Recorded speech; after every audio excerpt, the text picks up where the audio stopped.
በስመ አብ ወወልድ ወመንፈስ ቅዱስ አሐዱ አምላክ አሜን።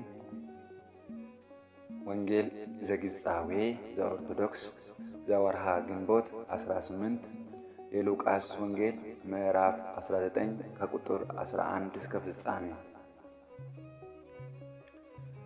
ወኢንዘ ይሰምዑ ዘንተ መሰለሎሙ ወይቤሎሙ እስመ ቅሩበ ውእቱ ለኢየሩሳሌም ወኢይመስሎሙ ከመ ሶብሐ ታስተርኢ መንግሥተ እግዚአብሔር። ወይቤሎ አሐዱ ብእሲ ክቡር ሆረ ብሔረ ርሑቀ ይንሣእ ሎቱ መንግሥተ ወይሰወጥ ወፀውአ አግብርቲሁ አሰርተ ወወሃቦሙ አሰርተ ምኒናተ ወይቤሎሙ ተገበሩ እንከ እስከ አአቱ።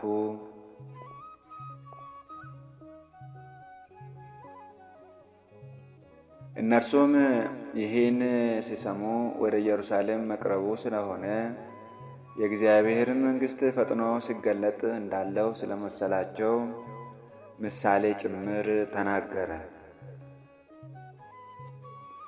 ስለዚህም እንዲህ አላቸው። አንድ መኮንን ለራሱ መንግሥትን ይዞ ሊመለስ ወደ ሩቅ አገር ሄደ። 10 ባሪያዎችንም ጠርቶ 10 ሚናን ሰጣቸውና እስኪመጣ ድረስ ነግዱ አላቸው። የአገሩ ሰዎች ግን ይጠሉት ነበርና ይህ በላያችን ሊነግሥ አንወድም ብለው በሐዋላው መልእክተኞችን ላኩ። መንግሥትንም ይዞ በተመለሰ ጊዜ ገንዘብ የሰጣቸውን እነዚህም ባሪያዎች ነግደው ምን ያህል እንዳተረፉ ያውቅ ዘንድ እንዲጠሩለት አዘዘ። የፊተኛውም ደርሶ ጌታ ሆይ ምናንህ 10 ምናንን አተረፈ አለው። እርሱም መልካም አንተ በጎ ባሪያ፣ በጥቂት የታመንክ ስለሆንክ በ10 ከተማዎች ላይ ሥልጣን ይሁንልህ አለ። ሁለተኛውም መጥቶ ጌታ ሆይ ምናንህ 5 ምናን አተረፈ አለው። ይህንንም ደግሞ አንተ በ5 ከተማዎች ላይ ሁን አለው። ሌላውም መጥቶ ጌታ ሆይ በጨርቅ ጠቅልዬ የጠበቅኳት ምናንህ እነሆ ፈርቼሃለሁና ጨካኝ ሰው ስለሆንክ ያላኖርከውን ትወስዳለህ፣ ያልዘራሁንም ታጭዳለህ አለው። እርሱም አንተ ክፉ ባሪያ፣ አፍህ በተናገረው እፈርድብሃለሁ። እኔ ያላኖርኩትን የሚወስድና ያልዘራሁትን የማጭድ ጨካኝ ሰው እንደሆንኩ አወክ? ምን ነው ገንዘብን ለለዋጮች አደራ ያልሰጠኸው? እኔም መጥቼ ከትርፉ ጋር ወስደው ነበር አለ። በዚያም ቆሞ የነበሩትን ምናኑን ውሰዱበት፣ 10 ምናን ላለውም ስጡት አላቸው። እነርሱም ጌታ ሆይ 10 ምናን አለው አሉት። እላቸዋለሁ ላለው ሁሉ ይሰጠዋል፣ ከሌለው ግን ያው ያለው ስንኳ ይወሰድበታል። ነገር ግን እነዚያን በላያቸው ሊነግስ ያልወደዱትን ጠላቶችን ወደዚያ አምጧቸው፣ በፊትም እረዷቸው። ይህንም ከተናገረ በኋላ ወደ ኢየሩሳሌም ሲወጣ ይቀድማቸው ነበር። ደብረ ዘይትም በሚባል ተራራ አጠገብ ወዳሉት ወደ ቤተ ፋጌና ወደ ቢታንያ በቀረበ ጊዜ ከደቀ መዛሙርቱ 2ቱን ላከና እንዲህ አላቸው። በፊታችሁ ወዳለችው መንደር ሄዱ። ወደ እርሷም ገብታችሁ ከሰው ማንም ገና ያልተቀመጠበት ውርንጫ ታስሮ ታገኛላችሁ። ፈታችሁም አምጡት። ማንም ስለምን ትፈቱታላችሁ ብሎ ቢጠይቃችሁ እንዲሁ ለጌታ ያስፈልገዋል በሉ። የተላኩትም ሄደው እንዳላቸው አገኙ። እነርሱም ውርንጫውን ሲፈቱ ጌቶቹ ውርንጫውን ስለምን ትፈቱታላችሁ አሏቸው። እነርሱም ለጌታ ያስፈልገዋል አሉ። ወደ ኢየሱስም አመጡት። በውርንጫውም ላይ ልብሳቸውን ጭነው ኢየሱስን አስቀመጡት። ሲሄድም ልብሳቸውን በመንገድ ያነጥፉ ነበር። ወደ ደብረ ዘይት ቁልቁለትም አሁን በቀረበ ጊዜ ደቀ መዛሙርቱ ሁላቸው ደስ እያላቸው ተአምራትን ሁሉ ስላዩ በታላቅ ድምፅ እግዚአብሔርን ሲያመሰግኑ ጀምረው እግዚአብሔርን ሊያመሰግኑ ጀምረው በጌታ ስም የሚመጣ ንጉሥ የተባረከ ነው፣ በሰማይ ሰላም በአርያም ክብር አለ። ከሕዝብም መካከል ከፈሪሳውያን አንዳንዱ መምህር ሆይ ደቀ መዛሙርትን ገሥጻቸው አሉት። መልሶም እንዲህ አላቸው፣ እላችኋለሁ እነዚህ ዝም ቢሉ ድንጋዮች ይጮኻሉ። ሲቀርቡም ከተማይቱን አይቶ አለቀሰላት እንዲህ እያለ ለሰላምሽ የሚሆነውን በዚህ ቀን አንቺስ እንኳ ብታውቂ፣ አሁን ግን ከዓይንሽ ተሰውረዋል። ወራት ይመጣብሻልና ጠላቶችሽም ቅጥር ይቀጥሩብሻል፣ ይከቡሻልም፣ በየበኩሉም ያስጨንቁሻል። አንቺንም በአንቺም ውስጥ የሚኖሩትን ልጆችሽን ወደ ታች ይጥላሉ። በአንቺ ውስጥም ድንጋይ በድንጋይ ላይ አይተውም፣ የመጎብኘትሽንም ዘመን አላወቅሽምና። ወደ መቅደስም ገብቶ በእርሱ የሚሸጡትን የሚገዙትንም ያወጣ ጀመር። እርሱም ቤቴ የጸሎት ቤት ይሆናል ተብሎ ተጽፏል፣ እናንተ ግን የወንበዴዎች ዋሻ አደረጋችሁት አላቸው። ዕለት ዕለት በመቅደስ ያስተምር ነበር። ነገር ግን የካህናት አለቆችና ጻፎች የሕዝቡ ታላላቆች ሊገሉት ይፈልጉ ነበር፣ የሚያደርጉበትንም አጡ። ሕዝቡ ሁሉ ሊሰሙት ተንጠልጥለውበት ነበርና።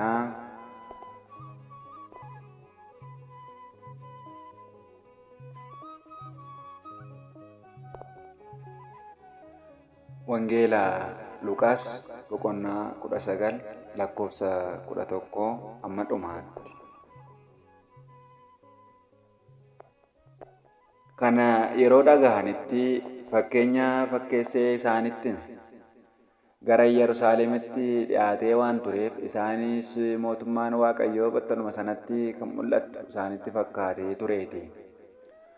Akkanas jedhe, namni kabajamaan tokko mootummaa qabatee deebi'uudhaaf gara biyya fagoo deemee tajaajiltoota isaa kurnanis waamee maallaqa 10 isaanii kenne. Eegaa amman deebi'uutti daldalaa isaaniin jedhe. Namoonni biyyichaa garuu isaan jibbu waan turaniif, kununuu irratti akka mootii ta'uu hin barbaannu jedhanii walitti aansanii ergamoota ergan. Kanaan boodas yeroo mootummaa qabatee deebi'etti akka irraa bu'aa buusan beekuudhaaf hojjettoota maallaqa kenneefii ture sana akka fidaniif isaan ajaje. Inni tokkos dhufee, maaloo maallaqni kee 10 ture, kunoo maallaqa 10 bu'aa buuseera isaan jedhe. Gooftaan isaas, gaariidha, ati yaa tajaajilaa gaarii, waan xiqqaa irratti waan amanamteef waan baay'ee irratti sin muudaa, magaalota 10 irratti muudamii isaan jedhe.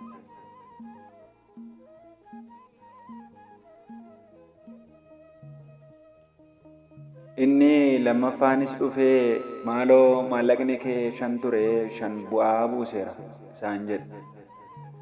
Isaanis, atis magaalota 5 irratti muudame isaan jedhe. Inni sadaffaanis dhufee akkana isaan jedhe, maaloo maallaqni kee isheen ana bira turte kunooti, uffataan maree ishee kaa'een ture, ati waan hin ol keenye kan fudhattu, kan hin facaasin kan haammattu, kan hin bittinsinis kan sassaabbattu, nama hamaa akka taate waanan si beekuuf si sodaadheeraati. Gooftaan isaas akkas isaan jedhe, ati yaa tajaajilaa hamaa fi dhibaa aannanaa, ani kanan ol hin kaa'in, kanan fudhu, kanan hin facaasinis kanan haammadhu, kanan hin bittinsinis kan sassaabbadhu, nama hamaa ta'uu koo ni beektaayi. Akkuma jecha keetti sitti nan murteessaa, maaliif qarshii koo warra jijjiiran biratti hin galchini? Anis dhufee bu'aa isaa wajjin nan fudhadhan ture. Warra achi dhaabbataniinis maallaqa kana isa harkaa fuudhaatii isa maallaqa 10 qabuuf kennaa isaaniin jedhe. Isaanis, maaloo maallaqa 10 ni qaba mitiiree isaan jedhan. Innis akka isaaniin jedhee, kan qabu hundumaaf ni kennuuf ni dabaluufis, kan hin qabne irraa garuu isuma qabu sanayyuu irraa ni fudhatu. Haa ta'u iyyuu malee diinota koo kanneen akkan isaan irratti hin moone fedhan sana gara kanatti fidaatii fuula koo duratti isaan waraana.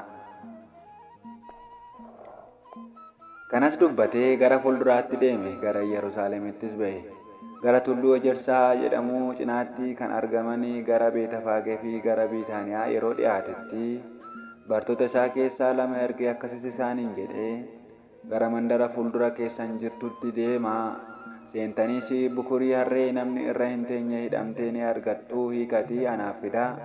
Maaliif hiiktu kan isiniin jedhu yoo jiraate gooftichatu barbaada jedha. Kan ergamanis deemanii akkuma isaaniin jedhe ni argatan. Bukurii shiroo kan abbootiin bukurii sanaa bukuricha maaliif hiiktu isaaniin jedhan. Isaanis gooftichatu barbaada jedhan. Qabanis gara gooftaa keenya Yesuusitti geessanii bukuricha irrattis uffata isaanii uwwisanii gooftaa keenya Yesuusin achirra teechisan. Yeroo deemanis karaa irratti uffata isaanii in hafan. Gara tabba tulluu ejersaatti ittiin gadi bu'an yeroo gahanii bartoonni isaa hundumtuu waa'ee humna argan hundaaf gammaduu fi jecha guddaadhaan Waaqayyoon galateeffachuu eegalan. Akkas jechaa maqaa Waaqayyootiin kan dhufu eebbifamaadha. Mootichi Israa'el eebbifamaadha. Nageenyi lafa irratti kabajni Aariyaam irratti haa ta'u. Fariisota keessas uummata gidduutti yaa barsiisaa bartoota keetti dheekkami isaan kan jedhanii turan. Innis deebisee akkas isaaniin jedhe. Isaan kuniyyuu yoo callisaniyyuu dhagoonni kuniyyuu ni iyyu. Yeroo gaheettis magaalattii argee ni boo'ee fi akkanas isheenan jedhe. Atis osoo beektee nagaan kee har'a ture. Kanaan booda garuu ija kee jalaa dhokateera. Guyyaan diinonni keessatti marsan ni dhufa. Sirras ni qubatu, si dhiphisuus, roga arfaniinis marsanii si qabatu. Si kuffisus, ijoollee keetis si waliin ni kuffisu. Dhagaas keessi dhagaa irratti siif hin dhiisan. Bara dhiifama keetii ati hin beekneeti. Gara mana qulqullummaatti seenee warra gurguranii fi bitan hundumaa isaan baase. Girgijjii meeshaa warra jijjiiranii teessuma warra gugee gurguraniis ni garagalche. Barreeffamni manni koo mana kadhannaa jedhu jira. Isin garuu holqa hattootaa fi saamtotaa taasiftanii isaaniin jedhe. Yeroo hundumaas mana qulqullummaatti ni barsiisa ture. Hangafni lubootaa barreessitoonni fi hangafoonni uummataas isa ajjeesuu ni barbaadu ture. Haa ta'u malee waan godhan ni dhabanii uummanni hundumti barumsa isaa qalbeeffannaadhaan ni dhaggeeffatu tureeti. Abbaa sagalee kanaa kan ta'e maqaan Waaqayyoo kan ulfaatee fi kan galatame nuuf haa ta'u. Eebbi qulqulluu Luqaas hunduma keenyarra haa bulu. Tolee maatii Waaqayyoodha. Egaa akkuma ilaalaa turre wangeela qixxaawee guyyaa irraa manni kiristaanaa lubbuu keenya nu soortu kana keessatti wangeela Luqaas boqonnaa 19 lakkoofsa 11 hanga 28 kan jiru ture. Nu garuu eebbaaf barakatiidhaaf akka nu ta'uuf hanga dhumaatti ilaalleerra jechuudha. Egaa kutaa jalqabaa keessatti akkuma torbee sooma guddichaa yookiin sooma faasikaa keessatti torbee Gabriheer yookiin tajaajilaa amanamaa jennee torbee ja'affaa kabajnu sanatti gooftaan hojjettoota isaatiif akka ittiin buusaniif kennaa kennee booda immoo deebi'ee isaanirraa akka fudhate inni 10 kennameef 10 akka buuse, inni 5 kennameef 5 akka buuse, inni tokko immoo akka awwaalee fi gooftaan akka isatti murteesse yookiin itti farade kutaa wangeelaa kana gubbaarraa kan hubannedha jechuudha. Egaa kunis gara jireenya keenyatti gaafa ilaallu yookiin gara jireenya keenyatti hogguufinu nu hunduma keenyaafuu Waaqayyo kennaa yookiis maakiliitiin inni nuuf kenne ni jira jechuudha. Egaa kennaa yookiin maakiliitiin inni nuuf kenne sana ittiin buufachuudhaan ittiin tajaajiluudhaan firii biraa ittiin buusuu akka qabnu yoo firii ittiin hin buusne immoo Waaqayyo biratti akka itti gaafatamnu kutaa wangeelaa kana keessatti kan arginudha jechuudha. Maatii Waaqayyoodha. Namni guyyaa 48tti cuuphamee mucummaa Sillaasee argate kamiyyuu kennaa Waaqayyo biraatii qaba jechuudha. Kennaa qabnu sanaan Waaqayyoon tajaajiluu, tsaggaa qabnu sanaan Waaqayyoon tajaajiluu qabnu jechuudha. Inni qabeenya qabu qabeenya isaatiin, inni beekumsa qabu beekumsa isaatiin, inni faarfachuu danda'u faarfannaadhaan, inni lubummaa qabu lubummaa isaatiin, inni barsiisuu danda'u barsiisummaadhaan.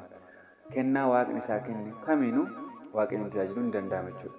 Mana Waaqayyoo tajaajiluudhaaf dirqama nama barate, nama lubatee, nama wangeela lallabuu danda'u qofaa miti jechuudha. Inni homaallee hin beekne, inni sagalee Waaqayyoo tokkollee hin baranne wangeela lallabuu qofaan miti Waaqayyoon kan tajaajilan waan ta'eef mana Waaqayyoollee haaruudhaan, qulqulleessuudhaan, xaraguudhaan achirraa eegalee Waaqayyoon tajaajiluun akka danda'amu kutaa wangeela kanarratti kan ilaalludha jechuudha.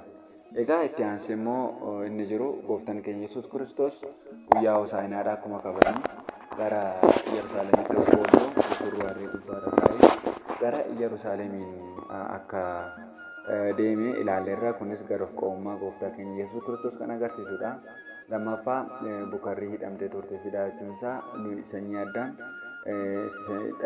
daabiloos hin hidhamnee kan ture waggaa 5,500 hidhaa daabiloos garummaa daabiloos jala bilisa nu baasuudhaaf gooftaan keenya Yesuus Kiristoos akka inni dhalate yookiin gara biyya lafaatti akka dhufe beekuudhaaf jechuudha. Egaa Waaqayyo Waaqni qulqullootaa kan dhageenya laphee keenya keessa nuuf haa bulchu. Tole kanatti aansinee akka ayyaana Waaqayyootti sinkisaara guyyaa har'aa ilaallatii Waaqni qulqullootaa nu waliin haa ta'u. በስመ አብ ወወልድ ወመንፈስ ቅዱስ አሐዱ አምላክ አሜን። ስንክሳር ዘወርሃ ግንቦት 17 ግንቦት 17 በዚች ቀን የከበረ አባት ታላቅና የተመሰገነ የቆጵሮስ ኤጲስቆጶስ ቅዱስ ኤጲፋንዮስ አረፈ። ይህም ቅዱስ ከቤተ ገብርኤል አጸደ አቅራቢያ ነው። ወላጆቹም በኦሪት ሕግ የጸኑ አይሁድ ናቸው። እነርሱም ድሆች ናቸው። አባቱም ገባር ስለነበረ ይህን ቅድስና አንዲት እህቱን ሳያሳድጋቸው ሞተ። እርሱም አንድ ክፉ አህያ ነበረውና የተወላቸው እርሱን ነው። እናታቸውም የኦሪትን ትምህርት በማስተማር አሳደገቻቸው።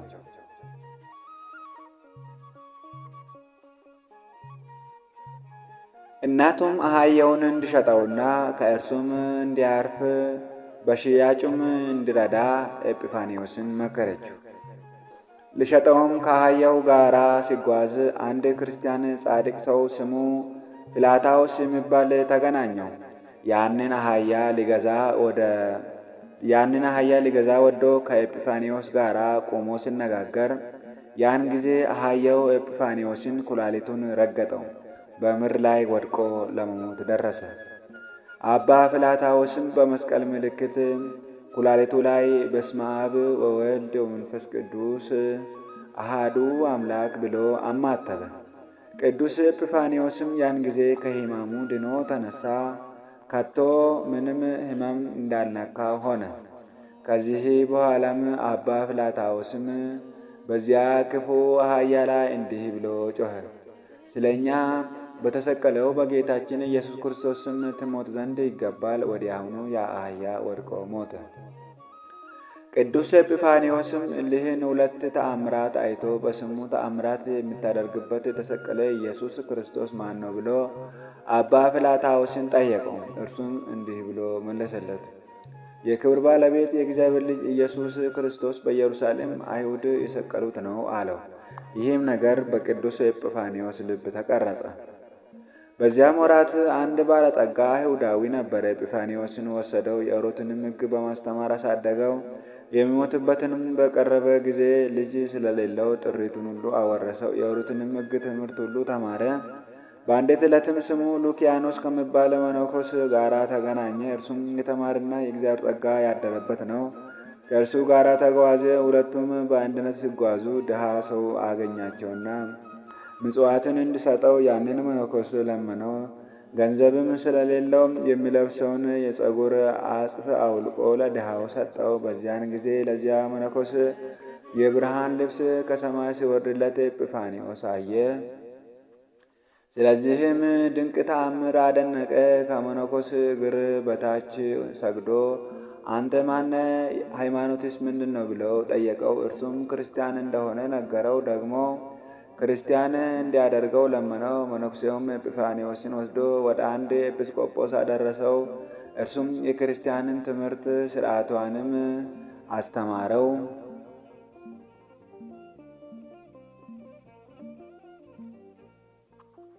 ኤጲፋንዮስም ኤጲስቆጶሱን እኔ መነኮስ መሆን እፈልጋለሁ አለው። ኤጲስቆጶስም ብዙ ገንዘብ እያለህ መነኮስ መሆን አይገባም አለው። ኤጲፋንዮስም ሄዶ እህቱን አምጥቶ የክርስትና ጥምቀትን አጠመቃት። ገንዘቡን ሁሉ ለድሆችና ለምስኪኖች፣ ለባልቴቶችና ለሙት ልጆች፣ ለአብያተ ክርስቲያናትም ሰጠ። መጻሕፍትንም ከእርሱ ገዛ። ከዚህም በኋላ መነኮሰ። ለእርሱም ለእህቱም ለጥምቀት ምክንያት ወደ ሆነው ስሙ ሉኪያኖስ ወደ ተባለው መነኮስ ገዳም ገባ። ዕድሜውም 16 ዓመታት ነበር። ከዚህም በኋላ ታላቁን አባ ኢላርዮስን አገኘው። እርሱም በዕድሜው ጎልማሳ በገድልም ሽማግሌ ነው። ቅዱስ ኤጲፋንዮስም ተቀብሎ የምንኩስናን ሕግና ሥርዓት አስተማረው። የእግዚአብሔርም ጸጋ አድሮበት የቤተ ክርስቲያንም ሕግና ሥርዓት የምንኩስናንም ሕግ በጥቂት ቀኖች አጠና። ከዚህም በኋላ ታላላቅ ተአምራቶችን በመስራት ሙታንን እስከሚያስነሳቸው፣ ሰይጣናትን ከሰዎች ላይ እስከሚያስወጣቸው፣ ውሃ ከሌለበት ከደረቅ ቦታ ውሃን እስከሚያፈልቅ ያለ ጊዜውም ብዙ ዝናብን እስከ ማውረድ ደርሶ በገድልና በትሩፋት ፍጹም ሆነ። የትሩፋቱም ኖረ፣ አዋቂነቱም ተሰማ። ከእርሱ ጋርም ሊከራከሩ ብዙ አይሁድ ወደ እርሱ መጡ። ስዕለታቸውንም ገለጠላቸው። በእርሱም ትምህርት አምነው የክርስትናን ጥምቀት አጠመቃቸው። እንዲሁም ጥበበኞች ዮናናውያንን በትምህርቱ ተመለሱ። ወደ ክብር ባለቤት ጌታችን ኢየሱስ ክርስቶስ ሃይማኖት ውስጥ ገቡ። መምህሩ ቅዱስ ኢላርዮስም በቆጵሮስ ሀገር ኤጲስቆጶስነት እንደሚሾም ትንቢት ተናገረለት። ወደዚያም ሄዶ በታዘዘለት ቦታ በዚያ እንዲኖር አዘዘው። እንዲህም አለው፣ ኤጲስቆጶስነት ሊሾም በፈለጉ ጊዜ እምቢ አትበል፣ ይህ በእግዚአብሔር ፈቃድ ሆነዋልና። ቅዱስ ኤጲፋንዮስም ወደ ቆጵሮስ ሄዶ መምህሩ ቅዱስ ኢላርዮስ ባዘዘው ቦታ ተቀመጠ።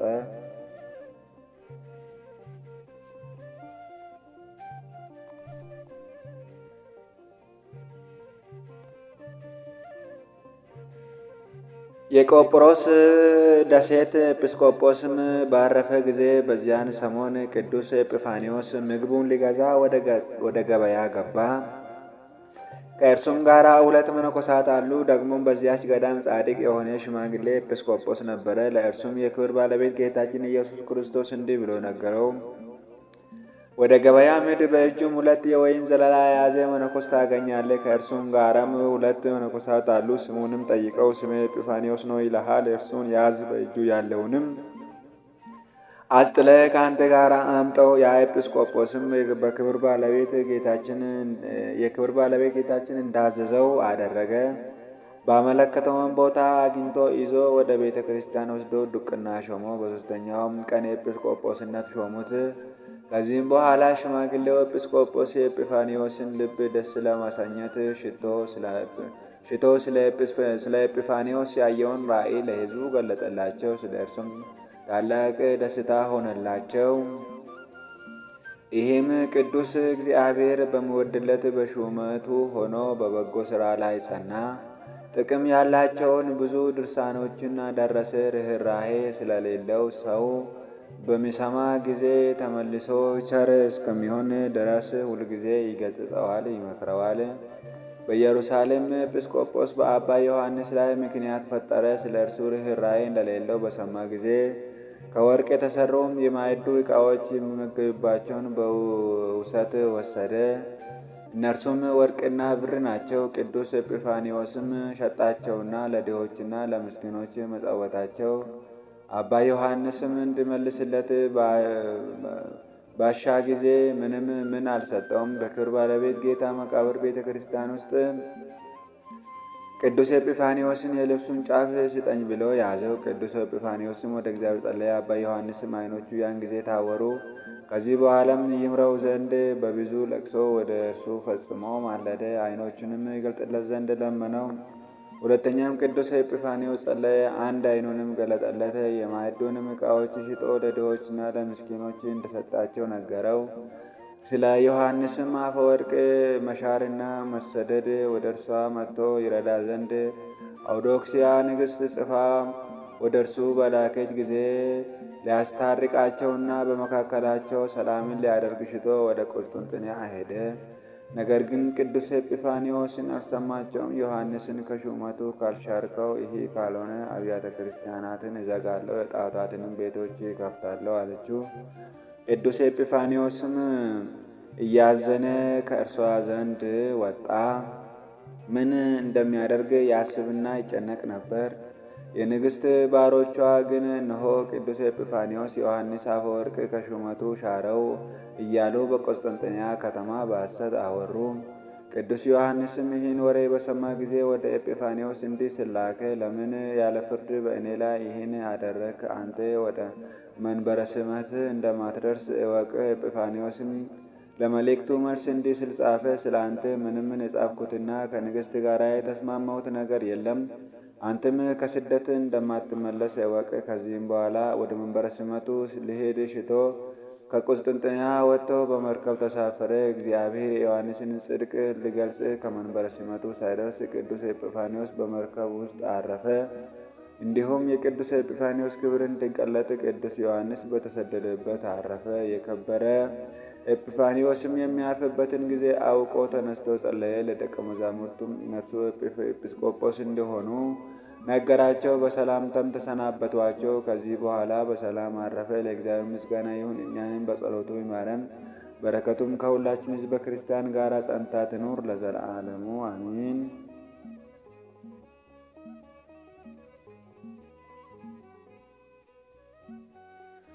ሰላም እብል በቃለ ስብሃት ወይባቤ ለከናፍርሁ ምሁዘ ከርቤ ኤጲፋንዮስ ከዊኖ በመንፈሰ ቅዱስ ነባቤ ኢም አመ ረሰይኮ አስኬማ መላእክት ግልባቤ ውስተ ልቤ እኪተ እየሃደርኮ ይቤ።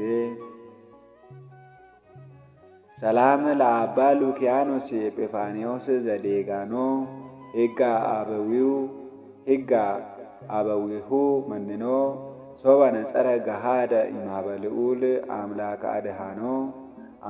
አድህኖ ልብሰ ክብር ጻዕዳ እንዘላይሁ ይትፌኖ ህየንተ ወሃበ ለኤሩቅ ክዳኖ።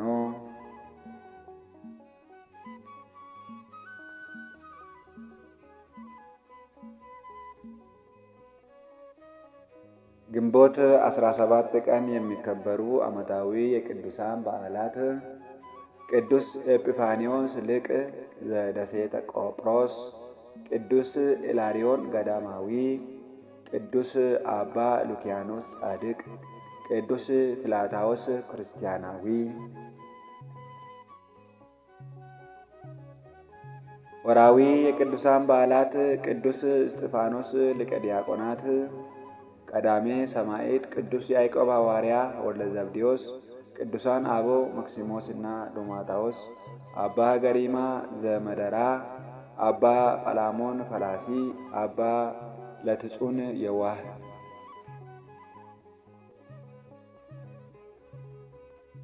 ዛቅረብኮ ማሕሌተ አዘክሬ አእላፈ እምእለ ተጸምዱ ከዘልፈ ለላነብብ ተወከፍ ዘነዴቲ መጽሐፍ እንተረሰዬ ከእግዚኦ ጸሪቀ መበለት ውኩፈ እምላቡ ብኡላን ዘተርፍ ነቢያት ቅዱሳን ወሐዋርያት ሰባኪያን ሰማዕታት ጻድቃን ደናግል አዲ መነኮሳት ሄራን ባርኮ ጉባኤ ዛቲ መካን እስከ አረጋዊ ልሂቅ ወንዑስ ሕፃን ለዛ አጻፈው በክርታስ ወለዛ አጻፈው ዘይደርስ ለዛ አንበቦ ዘርግሞ በልሳን ሐዲስ ወለዛ ሰማ ቃሎ በመንፈስ በጸሎተሙ ማርያም አራቅተ ኩሉ እምባይስ ይቡረ ይማረን ኢየሱስ ክርስቶስ ይቡረ ይማረን ኢየሱስ ክርስቶስ ይቡረ ይማረን ኢየሱስ ክርስቶስ አሜን። አቡነ ዘበሰማያት ይትቀደስ ስምከ ትምጻእ መንግሥትከ ወይኩን ፈቃድከ በከመ በሰማይ ከማሁ በምድር ሲሳየነ ዘለለ ዕለትነ ሀበነ ኢኅድግ ለነ አበሳነ ወጌጋየነ ከመ ንሕነኒ ንኅድግ ለዘአበስላነ ኢታብአነ እግዚኦ ውስተ መንሱት አላርያን አዋላን እምኩሉ ኩሉ ነቢያከ ኢቲ መንግሥት ኃይለ ወስብሐት ለዓለመ ዓለም። በሰላም ቅዱስ ገብርኤል መልአክ ኦ እግዝእትየ ማርያም ሰላም ለኪ ድንግል በዘይት ወድንግል በሥጋኪ እምእግዚአብሔር ጸወ ሰላም ለኪ ብሩክ አንቲ እምአንስት ወብሩክ ፍሬ ከርሥኪ ተፈሥሒ ፍሥሕት ኦ ምልዕተ ጸጋ እግዚአብሔር ምስሌኪ ሰአሊ ወጸልዪ ለነ ምሕረተ ፍቁር ወልድኪ ኢየሱስ ክርስቶስ ከመ ይስረይ ለነ ኃጣውኢነ ተማጽነብኪ ኃይለ እግዚአብሔር አብ ለዘላለሙ አሜን። ስብሐት ለአብ ስብሐት ለወልድ ስብሐት ለመንፈስ ቅዱስ ለዓለመ ዓለም አሜን።